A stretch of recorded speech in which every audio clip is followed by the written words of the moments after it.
this one. We should start there. Like, welcome to another video. Welcome everybody to Obsolete Futures, where we talk about retro tech. Everything is analog, everything is cool. We talk about the future that could have been, should have been, and sometimes was. And today we're talking about VHS.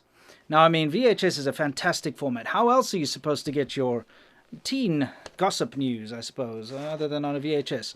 But in all honesty, VHS really revolutionized home entertainment. Think about it. I'm pretty sure a lot of you in my audience lived through the days when you used to go to the video shop, as we used to call it. I know Blockbuster is one of the big names here in the USA, and we actually had Blockbuster in South Africa too. I'm not sure if it was officially tied to the real one, but anyway, you know, you go out, you rent a couple videos on a Friday night, go home, sit down, watch them, rewind them, take them back. It was fantastic.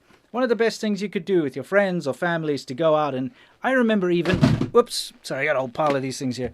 I remember going and even renting the VCR because, you know, not everybody could afford a VCR back in the day, so my parents would go rent a VCR and the VHS tapes, and then spend half the night trying to get the VCR to work with the TV, and then maybe you could watch half the movie by the time they were done. Anyway, one thing that's fascinating about VHS is the fact that, well, it became incredibly popular because of one of two things. One of them, what you're seeing in the background on my fancy big Jumbotron. By the way, I hope you like the studio today. I'm using the TriCaster. This is the first TriCaster to ever have virtual studios built into it, this particular one. The TC350, I think it is. Anyway, it's kind of fun. I thought we'd play with it a little bit, you know. I can set myself in different situations I've shown you before. But if I go to, where is it? The input setup over here. I can, for instance, change myself to prime time, and bam, look at this. Let me change that to the left. And then, you know, it's a different setting and all that kind of nonsense. And if I go to here, hey, look, I've got my reflections on the table. How cool is this? Got to work on that. Maybe I'll just block that. But I mean, this, imagine having the power of something like this back when it first came out. I mean, dude, awesome stuff. Anyway, let me get back to my original sci-fi kind of setting, and we're going to talk a little bit more about VHS and fitness, of course. So let's go. It's called Sci-Tech. Oh, no, look, I've got a disembodied, you know, this particular virtual studio, you're supposed to be standing there like a full body shot. Of course, I don't have the space in my tiny little studio here, and I'd have to change the camera, move it all the way back, zoom it out, all that kind of junk. So let's just get it to what I had, which was this, I believe. We've got a nice big Jumbotron. So what we're looking at in the background right now is something called Kathy Smith's fat burning workout. There we go. And it's very much a product of its time, as you can see. I'll get back into the studio. Home fitness, things like this, Jane Fonda's workout, that kind of thing, revolutionized VHS. It really brought it into the home. It was a reason for people to actually buy a VCR. That, and of course, pornography. But I think we all knew that. That's, if you ever want to invent or drive a new technology, make sure pornography is involved, and you're guaranteed a success. I mean, look at VHS, look at the internet, look at everything that's successful. Pornography is somewhere behind the scenes. I don't know, human nature. Anyway, so I've got a bunch of fitness VHS tapes here, which all promise to like revolutionize your life and give you fitness, help you lose weight, and all of that kind of junk. And I'm going to be completely honest with you. I put on a lot of weight when I came to America. And I get it. You know, there's always this stereotype that, you know, Americans are big and fat and loud and obnoxious. Of course, that's not true. I'm just talking stereotypes. You know, the kind of people that go and make a big noise when they go travel overseas to various tourist destinations. I get it. I get it why you get a lot of fat people in America. I understand it now because I am one of them. The food is too good, too convenient. You drive everywhere. You know, unless you dedicate yourself to going to gym, or unless you dedicate yourself to healthy lifestyle exercises like cycling or, you know, doing something along those lines, you are going to put on weight. It's just the way that society's kind of laid out here. It's almost inevitable. So I went from a around about let me think about this in pounds. Somewhere around about 188, 189 pounds is kind of what I was at in China. And I went all the way down to like 75 kilograms at some point, which I don't know what that is in pounds, but that was pretty unhealthy, too thin. But anyway, I was about 188, let's say, and I was pretty happy with that. So since I've gotten to America, well, I weighed myself the other day, and, well, shocker, I'm now sitting at 220 pounds, which to me is unacceptable. I don't feel great. I feel, you know, overweight. I feel unhealthy. I got to change it. So I thought, why not challenge myself and try one of these fitness things? And I got a couple here. We're going to look at a few, okay? And we're going to see if it's possible to lose weight using 1980s VHS exercise tapes. So, spoiler alert, I've already done this for a month.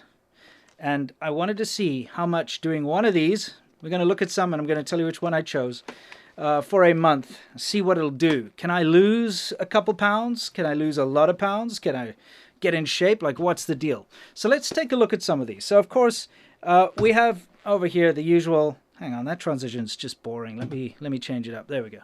We have the very usual aerobics type exercise. This was something that was incredibly popular during the 80s. I mean, it was born in the 80s and it's very symbolic of the 80s. All the Lycra, leg warmers, that kind of thing. I think you guys know what that's all about. So, I'm not going to be dressing myself up in tights, especially not purple tights and what looks like a Superman outfit, basically, and prance around my living room. I don't think so. So what other options do I have? Well, let's see what else I have here. We've got this bloke, very interesting looking dude called Richard Simmons, and he's pretty famous. I mean, I even recognize him from pop culture references. Never saw him in South Africa, but I mean, let's take a look at one of his videos and see if this is the kind of thing that would suit me to lose weight. Okay, so I'm going to switch over and we can see what's going on here. Get out of here, there's a freaking fly or some nonsense. Okay, all right, let's do it. All right, fish. And what do we got? Balloons? Hang on a second. Yes, I can finally use the balloon transition and it's correct. Looks like a freaking clown show and I'm not even joking here. It actually looks like a circus. What is going on there? Let's get over. Sweatin' land. Okay. This looks ridiculous. That man looks ridiculous. One for me and one for you. Royce, it's sweating time! He's a bit too fabulous for my liking. I mean, I'm sorry, but I know the idea of prancing around in Lycra is bad, but I don't think I want an Afro leprechaun teaching me how to lose weight. I think I might skip this particular dude. I mean, I'm sorry, but that just looks... It's not my scene. You know how I feel about balloons. Really not. Nah, that's okay. He can keep it. I'm sorry. And I don't know if you guys could see what he's looking like over here in his pink polka dot. Yeah, you know what? Let's try something else, shall we? What do we got next on the list? Oh yeah, now that's more like it. Now we're talking. I mean, this looks like it's more up my alley. You get to punch and kick and... Why is that transition so slow? Oh, because I made it slow. You get to do all sorts of cool martial arts type stuff. High kicks, punching, you know, a little bit of what looks like a mixture of karate and I don't know what else. But yeah, I mean, I'm liking this one so far. So I happen to have the full set. I got the others lying around of Taibo. And I'll be honest, at least I'm not prancing around like a ballerina in Lycra, right?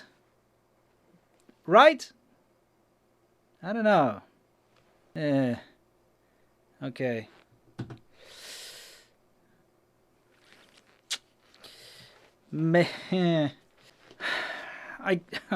I guess there's no escaping looking like a ballerina in Lycra when it comes to getting fit in the 80s and 90s VHS world. I mean, what else can I say? I think I've made my choice. So, not going to do the Jane Fonda woman type thing. I'm not going to do the... I really don't know how you classify this guy. other than Afro Leprechaun, I'm not doing Afro Leprechaun. Guess I'm doing big muscular dude in a leotard. And you know what? Gonna do it for a month. Once a day, I'm gonna cut out snacks. How about that, to give myself a little bit of a head start? So no snacking and chocolate and nonsense like that during the week. I'll have some cheats on the weekend. And let's see, because I want to know if doing Taibo once a day for a month is going to make me lose any weight. So you're going to find out after the break. After a mix-up at the hospital, Detective Bert Simpson thinks he's got 2 weeks to live. What's the difference? If it happens, it happens. But if he can go in the line of duty, All right. his family will be set for life. Now or never, Birdo, buddy. But getting killed isn't as easy as it looks. Short Time. You missed me again, you idiot. Rated PG-13. Welcome back, and yes, there will be no weird adverts on this channel. This is not about advertising. This channel is not about making money. This channel is about sharing a passion with all of you guys. It just so happens that I'm sharing a passion for weird exercise stuff from the 80s and 90s on VHS today. I'm going to tell you the truth. It was interesting. I still don't quite understand how he manages to kick that high. I can do a pretty high kick, but you know, like, it's difficult. I have been doing it every day. I have been cutting out snacks during the week. And I weighed myself again yesterday before making this video. And I now weigh 220 pounds, 0.6. So I lost nothing. I gained 0.6 pounds. But, all right, and there's a big but here. I definitely feel better. And that's kind of what the fitness is all about. I don't know if you guys have ever gone through sort of ups and downs when it comes to your fitness and your weight. I certainly have. A number of times in my life I've gone through, you know, chubby periods. I've gone through very thin periods. It's been up and down, depending on where I live in my lifestyle. Because it really is always down to lifestyle at the end of the day. And I'll tell you what, having done this Taibo has been beneficial to basically feeling better, having a clearer mind, and just being all round. It's beneficial is what I'm trying to say. I didn't lose weight. I was incredibly disappointed because I've been doing this for a month every single day, non-stop, very dedicated. I didn't skip, except Fridays, because, you know, hey, you're going to drink a bunch of beer. It's not a good idea to try and exercise, you know. But yeah, that's it. So no, it didn't actually work to lose weight, but it did work to make me feel better. I don't know really. I guess if I want to lose weight, I'm going to have to do it the old-fashioned way and just starve myself. Because, yeah, at least cut down the portions anyway. So I hope you guys enjoyed this one. I know it's a bit off the wall. It's a little different. Thank you for joining me. You know, it's kind of fun to look at this old stuff. I hope you like my sci-fi studio today that we changed to. I will be, of course, changing it back to the real world. But I'm playing with this and I can't wait. I've got a very special TriCaster, and I've shown you guys before in previous videos. It's called a 455 XD. It's a big rack mount one. It's very loud, so I don't know how I'm going to work out the audio thing. But that's actually an HD TriCaster. Now, I know this is a standard definition channel, and I want to keep it that way. But this has some very fancy virtual studio stuff built in. And I'm pretty sure it can also output standard definition. Although, I don't know, maybe I can throw in some high definition videos here and there, because I'm trying to use the equipment like it was meant to be used back in the day. All this broadcast equipment. This old camera that I'm using here, these TriCasters, my video toaster, everything. I'm editing everything on this stuff. I just kind of want to give you that true, real analog experience, the real way things were done back in the day. You know, before everything became super easy, point and click and all that kind of thing. Just for some authenticity. Also, don't forget about Kiki-tan, the mascot that I made for Amiga. If you're kind of confused as to what you're looking at here, go watch the thing about the Japanese laptop. It's fascinating because in Japan they have mascots for their operating systems. It's something pretty cool. So I asked a very good friend of mine who's a fantastic graphic designer to design this. It's completely free. Links are down in the description. Use it however you like. I just wanted to give something back to the retro community. I'll see you in the next one because it's Obsolete Futures. Thank you for joining me. Stay awesome.